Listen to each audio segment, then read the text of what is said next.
Alrighty guys, so in today's lecture we are going to be talking about something called dilutions, and this is going to be the last part of our solutions unit.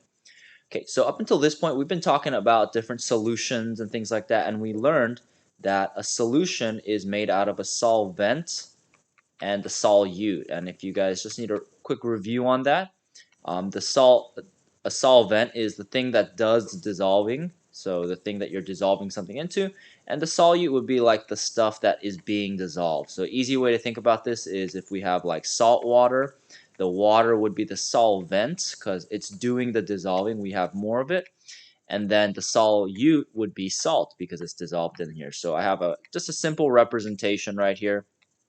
Of the solvent, and then which is the blue, and then the solute is dissolved in there, be the red spot. Okay, so a lot of times in chem labs, what we do to produce a solution, to make a solution, is we take a more concentrated, another way to think about that is like a stronger solution, and then we use that to make another solution.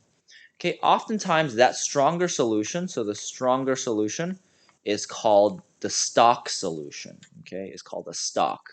And so what happens is sometimes we're going to take some of that stock solution out. So let's say I have like a little cup or something, and I'm going to take some of that stock solution out, and I'm going to add it to a different container. So here I'm going to have some of the stock solution down here. I only took a little bit of it. I didn't take all of it. And you see how there's some solute still in there. And what happens is we make it weaker. We make it less concentrated by adding more solvents to it. Okay, so it's like we're taking some salt water, just a little bit of it, and we're adding more water to it. Now what happens is there's more room for these particles, to the solutes, to spread out in the solution, and so we would have a diluted solution. So you see how they're more spread out. Okay, there's less of them in the same amount of space.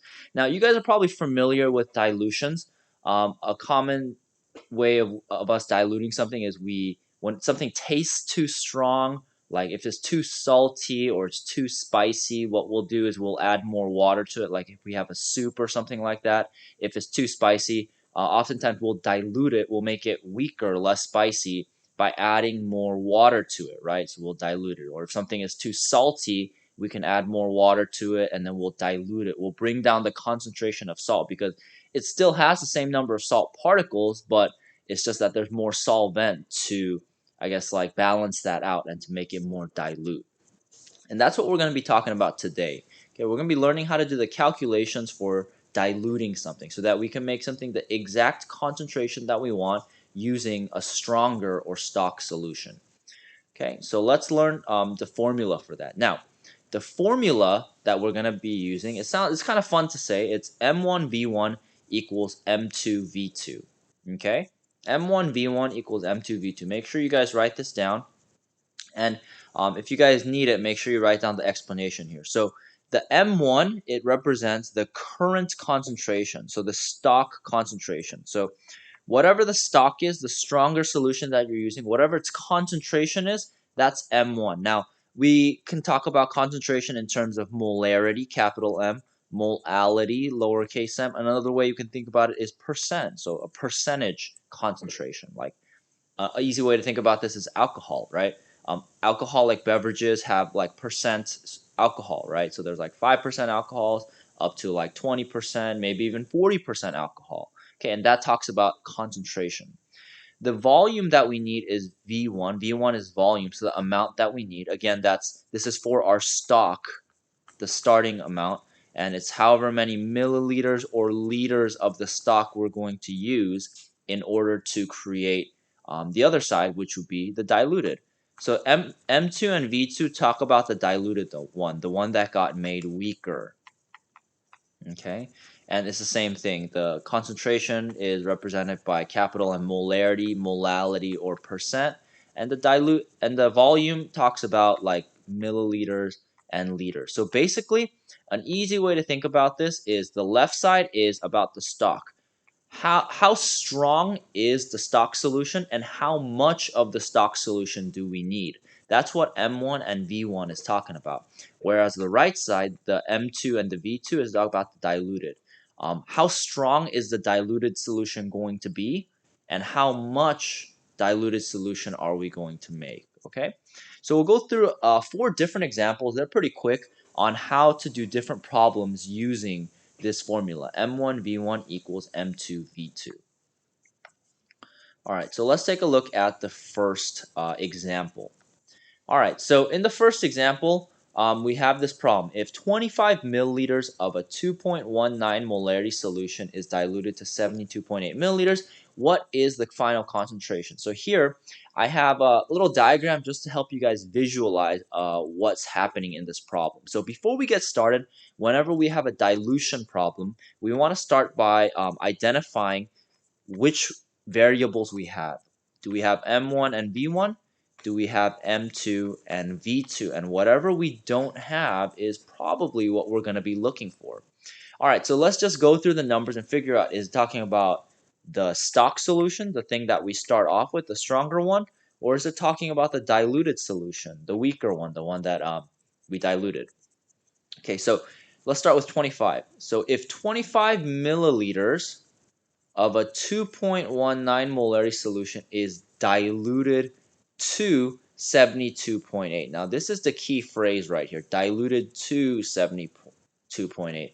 That means that once you dilute your solution, it becomes 72.8. So that means 72.8 milliliters is talking about the diluted solution. So that means it's going to be V2 because it's talking about the diluted solution. Okay, so the diluted solution is going to be 72.8 milliliters. Okay, so the amount that we have here is going to be 72.8 milliliters. Okay, which means that 25 milliliters, the other volume, must be talking about the stock because we're taking some of it and making it into 72.8. So we have 25 milliliters. Okay, so that would be a lot less than the 72.8. So that means that here in our stock, we have 25 milliliters. Okay, and the 25 milliliters is the same, is talking about this solution right here, 2.19 molarity. So the 2.19 molarity is talking about the stock solution. That means that our 25 milliliters of stock solution, it has a molarity of 2.19 molarity. Okay, and so you guys can see what we're looking for. We're going to be looking for M2. This is what we are trying to find. This is our question mark. Okay, so basically what's happening in this situation is, we're starting off with 25 milliliters of a 2.19 molarity solution. So this is our stock. We have this stock solution.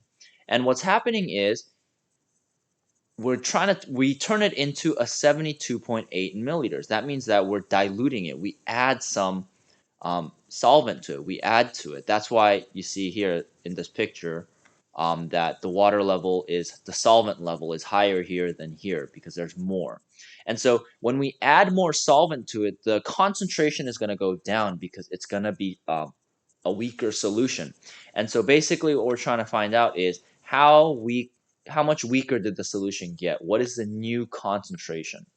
Okay, and that's basically what these variables tell us. Now, we know our formula is M1V1 equals M2V2, and so all we need to do is plug it into this equation. So we just need to plug in 2.19 molarity.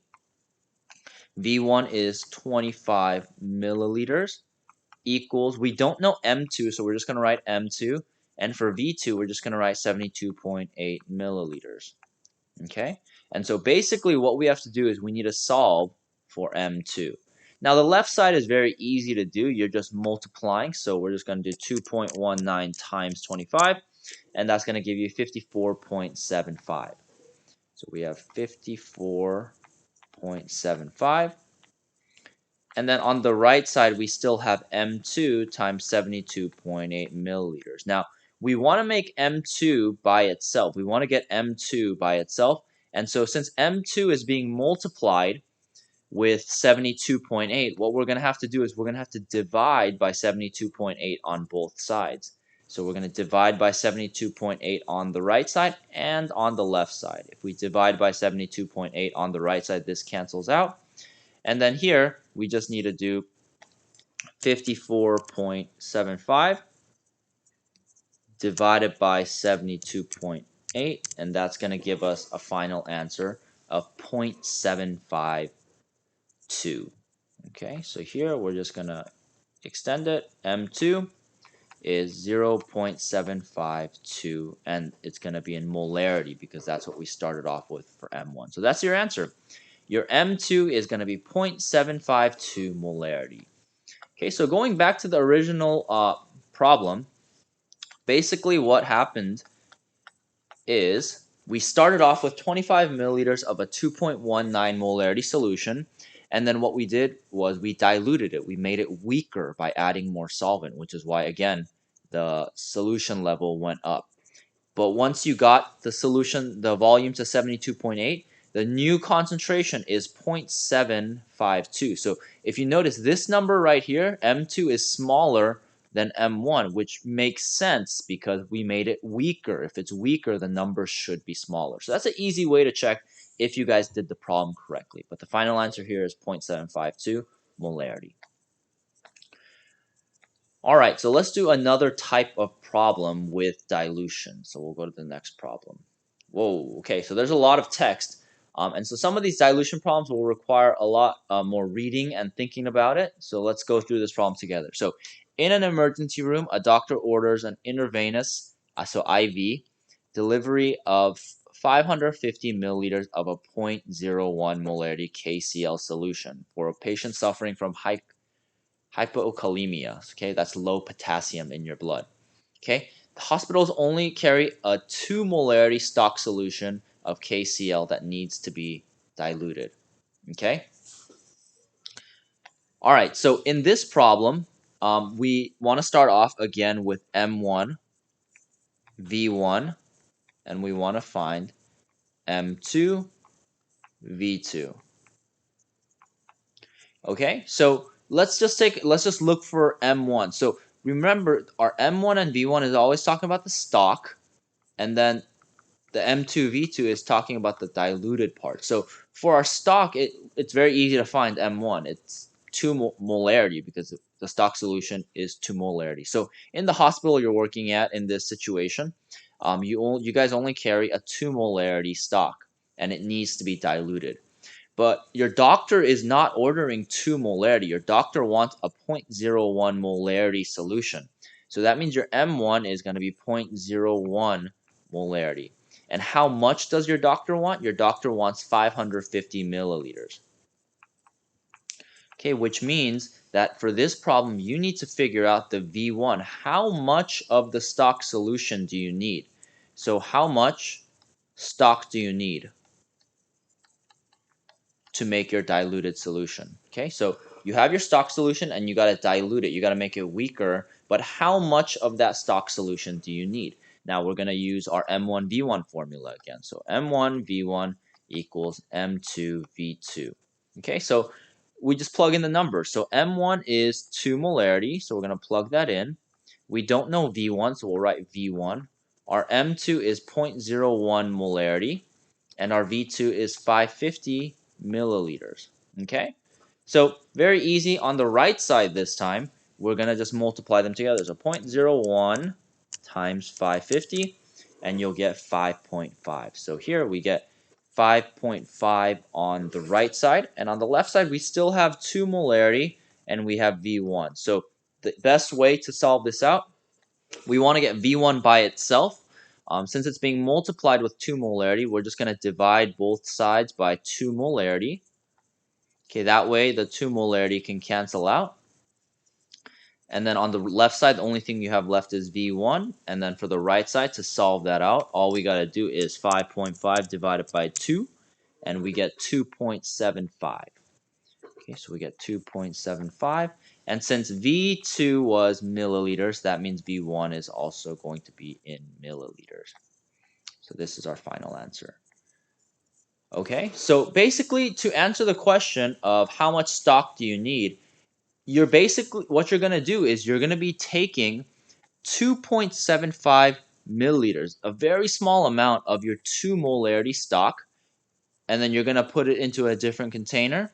You're going to fill that container up until it gets to 550 milliliters, and that's going to give you a concentration of 0.01 molarity, which is what your doctor wanted. So you're going to take this much, 2.75 milliliters of your stock, you're going to put it into your container, and then you're going to fill it up to 550, and that is going to get you the solution that you want. Okay? So easy peasy. All right, let's move on to a different example. Okay, so for this problem, you got to read a little bit more carefully, but it's the same thing. We're going to be looking for M1V1, and we're also going to be looking for M2V2. But just make sure that you are answering exactly what the question is asking you to find. If you feel confident trying it on your own, feel free to pause the video, but if not, I'll go through it step by step. So in this problem, it's telling you if you add 300 milliliters of water to an 800 milliliters of a 2.5 molarity stock NaCl solution, what is the new concentration? Now, in this problem, you can already figure out what you're looking for just by reading the problem. Whatever you're looking for usually comes after what is, or how much, or how many. Now, if you look at this problem, it says, what is the new concentration? New concentration is what you're looking for. Now, if you guys remember, out of these variables, M1V1, M2V2, which one represents new concentration? It's going to be M2. So M2 is what you're going to be looking for. You're looking for M2 because M2 represents the diluted or the new concentration. Another easy way to figure out you need M2 is, if you notice, stock. So it has the word stock here, and 2.5 molarity is your stock. That means your M1 is going to be 2.5 molarity. How much of that do you have? You have 800 milliliters of that stock solution. So 800 milliliters. Okay, so we have our M1, V1. We're looking for M2. That means we need V2. Now, it might be tempting for you to just look at the number 300 and be like, hey, that's going to be our V2. But let's hold on a sec. Let's back up a little bit. We need to read this carefully. In this problem, it's not telling you that your diluted solution is 300. Instead, what does it tell you? It said you add 300. So if you add 300, that means your new solution is going to be 300 added to whatever you had. So your V2 is not 300, it's going to be 300 plus whatever you had before, which was 800. So 300 plus 800 is going to be 1100 milliliters. So your V2 is not 300, it's 1100 milliliters because you added 300 to whatever you already had, which was 800. Okay? All right, so just make sure you guys are careful of that as you guys are doing your problems. Okay, but from here, it's basically the same thing. We have our equation, M1V1 equals M2V2, and you just need to plug and chug into this equation. So for M1, we're going to put 2.5 molarity. V1, we're going to put 800 milliliters equals, we're looking for M2, and then our V2 is 1100 milliliters. Okay, so pretty easy to solve it out from here. Our left side is going to be 2.5 times 800. That's going to give us 2,000 on the left side. So 2,000 equals, and we're still trying to isolate the M2. In order to isolate M2, we need to do the opposite of what it's doing. Right now it's being multiplied, so we're going to divide by 1100 milliliters on both sides. So these will cancel out. And then for your final answer, you're going to have M2 by itself on the right side, which is what we wanted. And so on our calculator, we just plug in 2,000 divided by 1100, and that's going to give you 1.818. Okay, so 1.818, and since the concentration for M1 was molarity, our answer is going to be in molarity. So there you go. Okay, which solves our problem because it's asking us for new concentration, and molarity is obviously concentration. All right, last problem, and then we'll be all done for today.